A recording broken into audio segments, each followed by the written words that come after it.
Hello friends, आज इस video में हम डिस्कस करेंगे ऑफिस ऑफ प्रेसिडेंट के ऑफ पाकिस्तान। पाकिस्तान का जो प्रेसिडेंट है वो कैसे बनता है, उसका इलेक्शन क्या होता है, उसके पास कौन कौन सी पावर्स हैं। तो प्रेसिडेंट का जो है ना उसको हम डिस्कस करेंगे। इसका इंट्रोडक्शन देखेंगे हम, उसमें इसकी डेफिनेशन, लोकेशन, फिर हम कंपोजिशन देखेंगे कि जो प्रेसिडेंट है उसकी क्वालिफिकेशन क्या है, प्रेसिडेंट की इलेक्टोरल कॉलेज क्या होता है और उसके बारे में देखेंगे, टर्म ऑफिस देखेंगे, फिर प्रेसिडेंशियल की पावर्स, फिर उसको रिमूव कैसे किया जाता है और एंड पे हम कंक्लूजन करेंगे। तो ये आज का हमारा टॉपिक ऑफ डिस्कशन रहेगा कि पाकिस्तान का प्रेसिडेंट जो होता है वो कैसे बनता है और उसकी पावर्स और उसको रिमूव कैसे किया जाता है। तो आइए स्टार्ट करते हैं फ्रेंड्स। इंट्रोडक्शन में देखें तो इसमें क्या है, द डेफिनेशन में द ऐवान सदर और presidency is the official residence and principal work place of the president of Pakistan.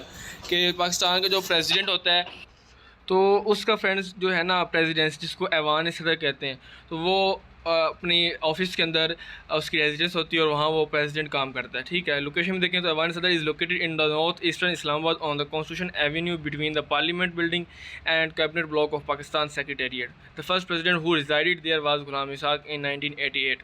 कि जो ऐवान सदर है, ये प्रेसिडेंसी है, जो ऑफिस है, ठीक है, जो रेजिडेंस है वो इस्लामाबाद में नॉर्थ ईस्ट में आता है, पार्लियामेंट के दरमियान। ठीक है, और इसकी जो बिल्डिंग है और कैबिनेट ब्लॉक है वो पाकिस्तान सेक्रेटेरिएट के पास है। ठीक है, और जो फर्स्ट जो प्रेसिडेंट था पाकिस्तान का वो था गुलाम इसहाक, जिसने वहाँ रिज़ाइड किया था, वहाँ पे वो रहे थे 1988 में। तो ये उसकी लोकेशन है प्रेसिडेंट की ना, कि जहाँ आके वो काम करता है अपना। तो ये इस्लामाबाद के अंदर है और पार्लियामेंट के पास है, जिसमें लिखा हुआ पाकिस्तान सेक्रेटेरिएट और कैबिनेट ब्लॉक में उसकी बिल्डिंग है। नेक्स्ट फ्रेंड्स हमारे पास composition of office of president, कि अब प्रेसिडेंट बनता कैसे है, उसकी कंपोजिशन क्या है, अब उसको समझते हैं। तो उसमें हमारे पास क्वालिफ़िकेशन देखेंगे, हम इलेक्टोरल कॉलेज का कॉन्सेप्ट देखेंगे और उसके बाद फिर हम टर्म देखेंगे। ठीक है, तो क्वालिफ़िकेशन में क्या है, अब कोई भी प्रेसिडेंट नहीं बन सकता ना, हर कोई। तो प्रेसिडेंट के पहले जो कंडीशन है, जो शर्त है, वो क्या है कंडीशन कि ही शुड बी अ मुस्लिम, उसको मुसलमान होना चाहिए। दूसरी बात यह है कि उसकी एज 45 से कम नहीं होनी चाहिए, 45 ईयर हो या उससे ज़्यादा हो, 45 से कम नहीं होनी चाहिए। और थर्ड ये है कि वो क्वालिफाइड हो नेशनल असम्बली का मेंबर बनने के लिए। मींस नेशनल असम्बली जो होती है पाकिस्तान का जो लोअर हाउस है, वो नेशनल असम्बली जिसको कौमी असम्बली कहते हैं, तो उसका मेंबर बनने के लिए जो क्वालिफ़िकेशन चाहिए होती है, उसके पास वो वाली क्वालिफ़िकेशन हो, उसकी क्वालिफ़िकेशन सेम हो। कोई ऐसा उसके ऊपर एलिगेशन ना हो जिसकी वजह से कोई ऐसी उसके ऊपर ना हो जिस वजह से वो ना नेशनल असम्बली का मेंबर ना बन सकता हो। ठीक है ना, तो वो जैसे एक पर्सन नेशनल असम्बली के लिए क्वालिफाई होता है, उसकी कंडीशंस और टर्म्स को पूरा करता है, टर्म्स एंड कंडीशंस को, तो इसी तरह वो जो प्रेसिडेंट है ना, वो उसके पास वो सारी कंडीशंस पूरी होनी चाहिए, सारी वो क्वालिफ़िकेशंस वो होल्ड करता हो। तो ये क्वालिफ़िकेशंस हैं प्रेसिडेंट बनने के लिए, जितनी लाजमी पूरी होनी चाहिए। ठीक है, कंपलसरी है। थर्ड हमारे पास इलेक्टोरल कॉलेज। अब ये जो प्रेसिडेंट है ना, ये अब कैसे हमारे पास चूज़ होता है, तो ये चूज़न होता है by the parliament and the provincial assemblies. ठीक है, पार्लियामेंट में क्या है आपके पास, पार्लियामेंट में सेनेट है और नेशनल असम्बली, दो हाउस है, और फिर है प्रोविंशियल असम्बलीज और 4 प्रोविंसेस। अब 4 प्रोविंस है, पाकिस्तान के 4 सूबे हैं, सिंध, पंजाब, KPK और बलूचिस्तान। तो चारों सूबों की दोस्तों जो असम्बली हैं, जिसको प्रोविंशियल असम्बलीज कहते हैं ना, उनके वोट से वो वोट कास्ट करेंगे, उनके थ्रू, उनके ज़रिए से क्या होगा, ये प्रेसिडेंट चूज़ होगा, वो जो होगा वो इलेक्ट किया जाएगा। ठीक है, तो इसमें एक इलेक्टोरल कॉलेज बनता है पहले तो। ठीक है, इलेक्टोरल कॉलेज में जो मेंबर होते हैं वो सेनेट के होते हैं, नेशनल असम्बली के होते हैं, और चारों के चारों जो प्रोविंशियल असम्बलीज हैं ना, उनके मेंबर्स होते हैं। तो वो वोट कास्ट करते हैं, तो इसके थ्रू प्रेसिडेंट को जो है वो जो है चूज़ कर लिया जाता है। ठीक है, नेक्स्ट है term of office of the president. इसका टर्म क्या है, इसका टाइम पीरियड कितना है, इसका ड्यूरेशन कितना है एक प्रेसिडेंट का। ठीक है, तो प्रेसिडेंट जो है उसका जो टर्म है, उसका जो दौरानिया है, उसका जो वक्त है, उसके पास 5 ईयर्स है, वो 5 साल तक प्रेसिडेंट रह सकता है। ठीक है, जब से ही वो ऑफिस में इंटर होता है, ठीक है, जो कि प्रेसिडेंट उसको मिलता है, ठीक है, प्रेसिडेंसी, तो उसके बाद वो 5 साल तक रह सकता है। ठीक है, और जिस मतलब जैसे जब तक उसकी एक्सपायरेशन डेट नहीं आएगी, मीन 5 साल मुकम्मल नहीं होंगे, तब तक वो नहीं हट सकता, तो वो अपना टर्म कंप्लीट कर सकता है। ठीक है, और ये है फिर ये नेक्स्ट एक उनका जो जब उसके 5 साल कंप्लीट हो जाएंगे तो कंटिन्यू करेगा। तो 5 साल जब उसके कंप्लीट हो जाएंगे तो फिर नया आ जाएगा प्रेसिडेंट, वो अपने 5 साल पूरे करेगा। ठीक है, नेक्स्ट क्या, person holding office as president shall be eligible for re election to that office and but no person shall hold that office for more than 2 consecutive terms. अब फ्रेंड्स क्या है प्रेसिडेंसी में, ये है कि एक पर्सन जो है ना 2 कंसेक्यूटिव टर्म्स के